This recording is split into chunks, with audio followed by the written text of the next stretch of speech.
नमस्कार, आप देख रहे हैं 4 PM और मैं हूं आपके साथ सिमरन। क्या हुआ जब नीट, सीबीएसई और एसएससी परीक्षा के बाद सीयूईटी परीक्षा को लेकर मच गया हंगामा। आखिर क्यों परीक्षा देने आए लाखों छात्रों को वापस लौटना पड़ा और कैसे इसको लेकर राहुल गांधी ने मोदी सरकार को फिर से एक बार जम के सुनाया है।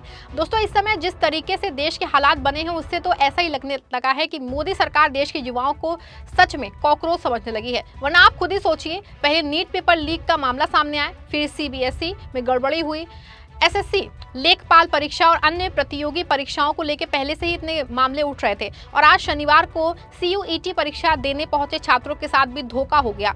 जब छात्र परीक्षा देने सेंटर पहुंचे लेकिन घंटों इंतजार के बाद भी परीक्षा शुरू नहीं हुई, जिससे आहत होकर परीक्षा केंद्रों पे भारी नारेबाजी और हंगामा शुरू हो गया। बस फिर क्या था, सोशल मीडिया पे शासन प्रशासन की ऐसी फजीहत हुई कि परीक्षा कराने वाली एजेंसी को सफाई देनी पड़ गई। वहीं इसी बीच राहुल गांधी ने सरकार को विश्व गुरु वाला ताना मार दिया, जिससे भाजपाई बुरी तरह से बिलबिला उठे।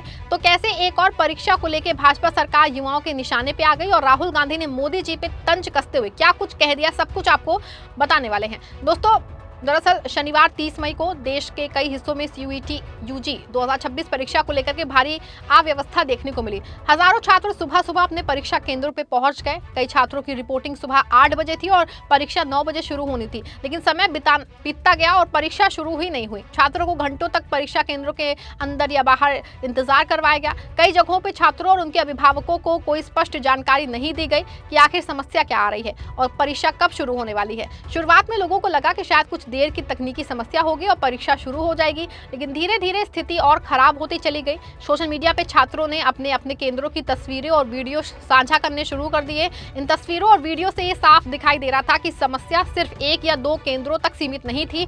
पटना, नोएडा, चेन्नई, हैदराबाद समेत कई शहरों से छात्र लगातार शिकायतें कर रहे थे कि परीक्षा शुरू नहीं हो पा रही है। कई छात्रों ने आरोप भी लगाया कि उन्हें घंटों तक बैठा के रखा गया और बाद में बता दिया गया कि परीक्षा आयोजित ही नहीं हो सकेगी। कुछ छात्रों ने कहा कि वो दूर दराज से इलाकों में परीक्षा देने पहुंचे थे, लेकिन बिना परीक्षा दिए ही वापस लौटना पड़ा। इससे छात्रों में भारी नाराजगी देखने को मिली। कई जगहों पे छात्रों ने परीक्षा केंद्रों के बाहर प्रदर्शन किया और प्रशासन के खिलाफ नारेबाजी की। बढ़ते विवाद के बाद परीक्षा आयोजित कराने वाली एजेंसी, राष्ट्रीय परीक्षा एजेंसी यानी कि एनटीए को सफाई देनी पड़ गई। एनटीए ने सोशल मीडिया प्लेटफॉर्म एक्स पे एक पोस्ट जारी करके बताया कि उनके एग्जाम पार्टनर MSTCS यानी कि टाटा कंसल्टेंसी सर्विसेज की ओर से तकनीकी गड़बड़ी की रिपोर्ट मिली है। एजेंसी के अनुसार इसी तकनीकी समस्या के कारण 30 मई 2026 को कुछ परीक्षा केंद्रों पे परीक्षा निर्धारित समय पे शुरू नहीं हो सकी। हालांकि एनटीए ने अपने बयान में ये भी कहा कि तकनीकी समस्या को पूरी तरह से ठीक कर लिया गया है। एजेंसी ने प्रभावित छात्रों को आश्वासन दिया है कि जिन छात्रों की परीक्षा प्रभावित हुई है उन्हें पूरा प्रतिपूरक समय दिया जाएगा ताकि किसी भी छात्र का नुकसान न हो। एनटीए के अनुसार सुबह के सत्र में शामिल छात्रों को भी प्रश्न पत्र हल करने के लिए पूरा समय दिया जाएगा और उन्हें तभी परीक्षा केंद्र से बाहर जाने दिया जाएगा जब वो अपनी परीक्षा पूरी कर लेंगे। इसके साथ ही एनटीए ने छात्रों और उनके अभिभावकों से हुई असुविधा के लिए खेद भी व्यक्त किया है, लेकिन एजेंसी की ये सफाई छात्रों को स्पष्ट नहीं कर सकी। सोशल मीडिया पे बड़ी संख्या में छात्र और अभिभावक जो है एनटीए के दावों पर सवाल उठाते दिखाई दिए। छात्रों का कहना था कि अगर तकनीकी समस्या थी तो उसकी जिम्मेदारी आखिर किसकी है।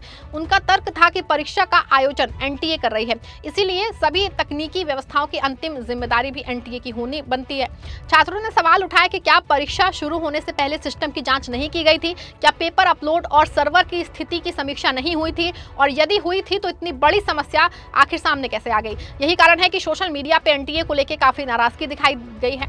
कई छात्रों ने कहा कि अब उन्हें एनटीए की किसी भी सफाई पे भरोसा नहीं रहा है। इसकी सबसे बड़ी वजह दोस्तों पिछले वर्षों और हाल के महीनों में सामने आए विवाद हैं। दरअसल नीट पेपर लीक विवाद के बाद से एनटीए की विश्वसनीयता पे लगातार सवाल उठ रहे हैं। लाखों छात्रों ने उस मामले में निष्पक्ष जांच और जवाबदेही की मांग की थी। इसके बाद विभिन्न परीक्षाओं को लेकर भी लगातार शिकायतें जो है सामने आती रही। ऐसे में जब सीयूईटी जैसी महत्वपूर्ण परीक्षाओं में तकनीकी गड़बड़ी हुई तो छात्रों का गुस्सा 7वें आसमान पे पहुंच गया। इतना ही नहीं, हाल ही में एसएससी जीडी परीक्षा को भी गंभीर आरोपों और विसंगतियों के बाद रद्द करना पड़ा। उस फैसले से लाखों युवाओं का समय और मेहनत प्रभावित हुई है। दूसरी ओर सीबीएसई के परिणामों में भी इस तरह की विसंगतियों को लेकर के शिकायतें सामने आई हैं। यही वजह है कि अब छात्र और अभिभावक परीक्षा प्रणाली की पारदर्शिता और विश्वसनीयता को लेकर के गंभीर सवाल उठा रहे हैं। एनटीए की ओर से यह भी कहा गया है कि इसके इंफ्रास्ट्रक्चर पर लगातार दबाव बढ़ रहा है। एजेंसी के आंकड़ों के अनुसार इस वर्ष सीयूईटी यूजी 2026 के लिए 15.68 लाख से अधिक छात्रों ने पंजीकरण कराया है। ये संख्या अपने आप में बहुत बड़ी है। खास बात है कि कुल आवेदकों में लगभग 43% छात्र अकेले उत्तर प्रदेश, बिहार और दिल्ली से हैं। एजेंसी का कहना है कि इतने बड़े स्तर पर परीक्षा आयोजित करने के लिए भारी तकनीकी और प्रशासनिक संसाधनों की जरूरत होती है। इन राज्यों में बड़ी संख्या में परीक्षार्थियों के कारण परीक्षा केंद्रों और कंप्यूटर आधारित परीक्षा प्रणाली पे काफी दबाव पड़ता है। एनटीए के अनुसार कभी कभी इसी वजह से सर्वर की गति धीमी हो जाती है और तकनीकी दिक्कतें पैदा हो सकती हैं। लेकिन छात्रों का कहना है कि जब एजेंसी को पहले से उम्मीदवारों की संख्या का अंदाजा था तो फिर तैयारियां उसी हिसाब से क्यों नहीं की गई। छात्रों के अनुसार इतनी महत्वपूर्ण परीक्षा में तकनीकी विफलता को सामान्य बताना ये बहाना नहीं माना जा सकता है। नोएडा के एक परीक्षा केंद्र का उदाहरण भी सोशल मीडिया पे काफी चर्चा में रहा। छात्रों के अनुसार वहां रिपोर्टिंग का समय सुबह 8 बजे था, परीक्षा 9 बजे शुरू होनी थी, लेकिन छात्रों को लगातार इंतजार कराया गया। करीब 11 बजे तक उन्हें अंदर बैठा के रखा गया और उसके बाद कहा गया कि परीक्षा नहीं होगी और वो घर लौट गए। इस घटना के बाद छात्रों का गुस्सा और ज्यादा बढ़ गया। सोशल मीडिया पे हजारों पोस्ट सामने आने लगे। छात्रों ने आरोप लगाया है कि उनके समय, मेहनत और मानसिक शांति के साथ खिलवाड़ किया गया है। कई अभिभावकों ने भी कहा कि वो अपने बच्चों के साथ दूर से परीक्षा केंद्रों तक पहुंचे थे और उन्हें अनावश्यक परेशानी का सामना करना पड़ा। इसी को मुद्दे को लेकर अब राजनीति तेज हो गई है। कांग्रेस सांसद, लोकसभा में नेता प्रतिपक्ष राहुल गांधी ने जो है इस पूरे मामले को लेकर केंद्र सरकार पे तीखा हमला किया। राहुल ने सोशल मीडिया प्लेटफॉर्म एक्स पे लिखा, 4 परीक्षाएं, 1 करोड़ बच्चे, एक भी ईमानदारी से नहीं हो पाई। दावे विश्व गुरु के, मगर देश में एक परीक्षा नहीं करवा सकते। नीट, सीबीएसई, एसएससी और आज सीयूईटी, मोदी ने पूरी शिक्षा व्यवस्था तबाह कर दी है। जिस पीढ़ी का भविष्य आप बर्बाद कर रहे हैं वही पीढ़ी आपका हिसाब करेगी। दोस्तों, राहुल गांधी की इस बयान के बाद राजनीतिक बहस और तेज हो गई है। कांग्रेस नेताओं ने भी लगातार सरकार को घेरना शुरू कर दिया है। कांग्रेस के आधिकारिक सोशल मीडिया हैंडल से भी सरकार पे हमला बोलते हुए कहा गया कि पहले नीट पेपर लीक, फिर सीबीएसई में गड़बड़ी, अब सीयूईटी परीक्षा में गड़बड़ी। अब साफ हो गया है कि बिना धांधली और अव्यवस्था के परीक्षा करवाना मोदी सरकार के बस की बात नहीं रह गई है। ये नरेंद्र मोदी और धर्मेंद्र प्रधान की नाकामी है, जिसका खामियाजा बच्चे और उनके माँ बाप भुगत रहे हैं। मोदी सरकार में पूरा सिस्टम जो है वो फेल हो गया है। वहीं आम आदमी पार्टी के वरिष्ठ नेता मनीष सिसोदिया ने इस पूरे मामले को लेकर कैसे मोदी सरकार को घेरा, एक जरा आप भी सुनिए। नरेंद्र मोदी जी की सरकार ने नेशनल टेस्टिंग एजेंसी नाम की एक एजेंसी सेंट्रल लेवल पे बनाई। वो कहते थे कि देश की यूनिवर्सिटी में जितनी परीक्षाएं होती हैं, देश के अलग अलग राज्य सरकारें जितनी परीक्षाएं लेती हैं, ये नेशनल टेस्टिंग एजेंसी इनकी परीक्षाएं लिया करेगी। अब बच्चों को अलग अलग परीक्षाएं नहीं देंगे। लेकिन जब से ये national testing agency Narendra Modi ji ने बनाई है, बहुत बड़ा स्कैम देश के युवाओं के साथ, देश के स्कूल और कॉलेज में पढ़ने वाले बच्चों के साथ मोदी जी ने कर दिया है। कोई एग्जाम ले लो, कोई एग्जाम ढंग से नहीं हो रहा इनसे। नीट की परीक्षा ठीक से नहीं हो रही। आपने अभी देखा कि सीबीएसई से लेके और एसएससी तक के एग्जाम में मोदी जी की सरकार पूरी तरह से फेल हो गई। आज सीयूईटी यानी कि सेंट्रल यूनिवर्सिटीज में एडमिशन लेने के लिए जो लाखों बच्चे पहले अलग अलग यूनिवर्सिटीज की परीक्षा में बैठते थे, उनको नेशनल टेस्टिंग एजेंसी के हवाले करके बिठाया जाता है पिछले कई साल से। और आज ये देखने में आ रहा है कि एनटीए ने सीयूईटी टेस्ट का भी मजाक बना के रख दिया है। सीयूईटी टेस्ट में करीब 18 लाख बच्चे अलग अलग यूनिवर्सिटीज में बैठने के लिए टेस्ट देते हैं। आज सेंटर पे पहुंचे, उनका टाइम बदल दिया गया, किसी का सेंटर बदल दिया जा रहा है, किसी की डेट बदल दी जा रही है। ऐसी डेट पे एग्जाम दे दिए जाते हैं जिसमें वो सेंटर फ्री नहीं है। पूरा का पूरा मिसमैनेजमेंट है।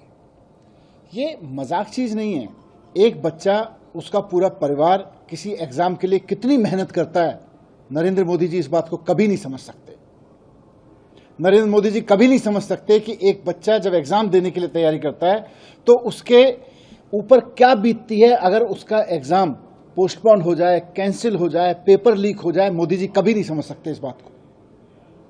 लेकिन मोदी जी को देश का प्रधानमंत्री के रूप में देश को चलाने की जिम्मेदारी दी है। वो कहते हैं हम 1 नेशन 1 इलेक्शन करवा देंगे। आपसे एक परीक्षा तो ठीक से हो नहीं रही, क्या 1 नेशन 1 इलेक्शन कराओगे आप? सीयूईटी में जिस तरह से बच्चे पहुंच गए, 10 बजे का टाइम देकर उनको कहा गया आपका पेपर दोपहर बाद होगा। आप समझते हैं क्या बीतती है एक बच्चे पे, क्या साइकोलॉजिकल ट्रॉमा से गुजरता है वो बच्चा। आपसे कोई परीक्षा ठीक से नहीं हो रही है। तो मैं इस देश के लोगों को भी कहना चाहता हूं कि अब वक्त आ गया है कि हम देश में एक पढ़ा लिखा प्रधानमंत्री लाने की मांग करें। कुल मिला के सीयूईटी परीक्षा में आई तकनीकी गड़बड़ी ने एक बार फिर से देश की परीक्षा व्यवस्था को लेकर गंभीर सवाल खड़े कर दिए हैं। लाखों छात्रों का भविष्य इस परीक्षाओं से जुड़ा होता है और ऐसी परिस्थितियों में होने वाली छोटी से छोटी चूक भी उनके लिए बहुत बड़ा मानसिक और शैक्षणिक नुकसान बन जाती है। अब देखने वाली बात होगी कि एनटीए प्रभावित छात्रों के लिए क्या व्यवस्था करती है और क्या भविष्य में ऐसी घटनाओं को रोकने के लिए कोई ठोस कदम उठाए जाते हैं या फिर नहीं। लेकिन फिलहाल इतना जरूर है कि सीयूईटी विवाद ने छात्रों के गुस्से को फिर से सामने ला दिया है और सरकार के सामने जवाबदेही की एक नई चुनौती खड़ी कर दी है। पूरे मामले को लेकर आप क्या सोचते हैं, आपकी क्या राय है, वीडियो में जरूर बताइएगा कमेंट सेक्शन में और इस वीडियो को लाइक और शेयर करिएगा।